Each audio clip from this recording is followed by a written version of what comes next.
Nidheesh of grade 5. I am studying in Dr.SRK school. I completed my foundation level in Maker Lab, Nellore. This is my first foundation level project to Unitrix. I will show you how it works.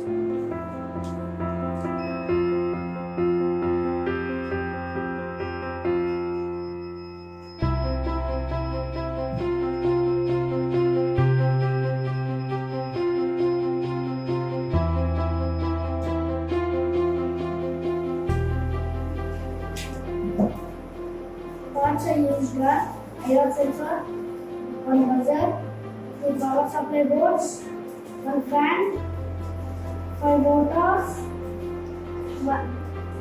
4 wheels, 2 LEDs, and 2 batteries.